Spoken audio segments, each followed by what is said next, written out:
Salom bolalar.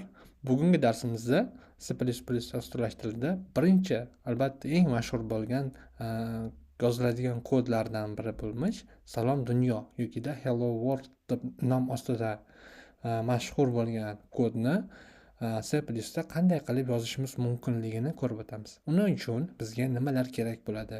Qanday qilib biz dasturimizni ishga tushiramiz?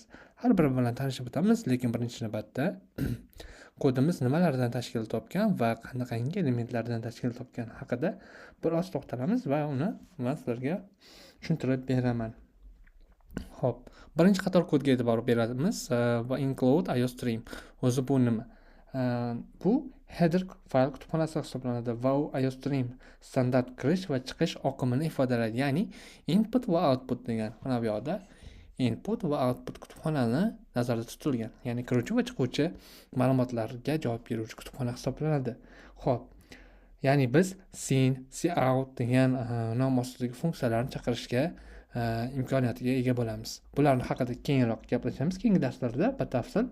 Xo'p, uchinchi qator kodga ahamiyat beramiz. Mana bu uchinchi qatorga. Bu yoqda ya'ni using namespace std bu obyektlar va o'zgaruvchilar nomlarini standart kutubxonada ishlatish imkonini beradi. Shuningdek, o'xshash funksiyalarni farqlash uchun qo'shimcha ma'lumot sifatida ishlatiladi ekan. Umuman olganda bu joyda standart kutubxonada biz qo'shimcha komponentlar va obyektlarni o'zgaruvchilar nomlarini standart kutubxonani ishlatish bilan belgilar ekanmiz. Xo'p, bizga kerakli bo'lgan manbalardan standart kutubxona. Bu berilayotgan ma'lumotlarning barchasi guruhda text for typing bo'limida qoldirilgan. Agarda siz men aytayotgan ma'lumotlardan birontasi kerak deb o'ylasangiz o'zingiz uchun, ya'ni konspekt qilib olishim kerak deb hisoblasangiz, albatta bu ma'lumotlarni guruhdan topishingiz mumkin. Xo'p, endi 5-qator kodga kelamiz. Int main va qavs va figurali qavs oralig'ida biz nimadir mana bu joyda qanaqadir ma'lumot yozganmiz. Bu haqida ham gaplashamiz. O'zim olganda bu main nom ostidagi funksiya. Ya'ni u funksiyani chaqiradi va uning o'sha ya'ni mana bu qavslar borki, figurali qavslar. Xo'p, ichida o'sha yozilgan kodni bajaradi. Xo'p, cout ya'ni 7-qator kod. Bu nima vazifani bajaradi? Cout bu obyekt. Ya'ni mana bu figurali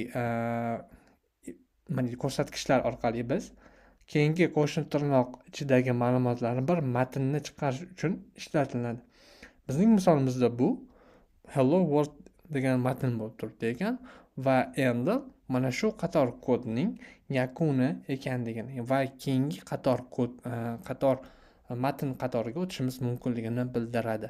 Agar biz buni hozir o'chirib tashlash imkonimiz ham bor, enterni o'chirib va keyingi return 0 ga keladigan bo'lsak, bu main funksiyasi muvaffaqiyatli tugaganini bildiradi. Olganda shuning uchun kerak return 0. Xo'p, eslatma sifatida aytaman, har bir C++ operatori nuqta virgul bilan tugaydi. Ya'ni C++ operatorlari, ya'ni quyidagi keltirilgan qator kod ham operator sifatida qaraladi va bu nuqta virgul bilan yakunlanadi. Bu qator kod nuqta virguldan keyin yakunlandi degan ma'noni bildiradi. Agar siz nuqta virgulni unutib qoldirsangiz, nima ro'y beradi? Xo'p, mana quyidagi xatolik yuzaga keladi. Qarasangiz, redaktorning o'zi bizga ogohlantiryapti. Mana bu qizil, agar e'tibor bergan bo'lsak, to'lqinsimon qizil rangga kirib, xatolikni oldindan bizga ogohlantiryapti. Demak, bu yerda qandaydir xatolik bor va uni bartaraf eting, deyapti. Demak, bu yerga nuqta virgulni qo'ysak, u xatolik bartaraf bo'lar ekan. Xo'p, quyidagi keltirilgan kodni yozib, hammasini yuqoridagi aytilgan barcha ma'lumotlarni esingizdan chiqarmang. Xo'p, endi shu bilan birgalikda biz standart nomlardan foyda, ya'ni maydonni namespace kutubxonasiz ham ishlashimiz mumkin. Uning uchun biz mana bu qator kodni keling izoh qismiga olib turamiz, ya'ni kommentariy. Bu mavzuni keyinchalik yana bir alohida tushuntirib beraman. Hozir biz shunchaki sinash uchun mana qarang, e'tibor bering. Cout kutubxonamiz, ya'ni funksiyamiz hozir bu joyda ishlamayapti. Buni qanday qilib men ishga tushirishim va kodimdagi xatolikni bartaraf qilishim mumkin. Uning uchun men std ikkita nuqta, ya'ni umuman olganda 4 ta nuqtadan foydalangan holatda quyidagi standart kutubxonani chaqirib coutni dagi xatolikni bartaraf qilishim mumkin va bu orqali men kodimni standart kutubxonani chaqirmagan holatda ham ishlatish imkoniga ega bo'laman. Xo'p, shu bilan bugungi darsimiz o'z nihoyasiga yetdi. Keyingi darsda bu keltirilgan dasturni qanday qilib terminal oynasida ishga tushirishni va loyihalarda qanday qilib cout va funksiyasini, ya'ni tashqariga matnni terminal oynasida chiqarish imkoniyatini ko'rib o'tamiz. Xayr, salomat bo'ling.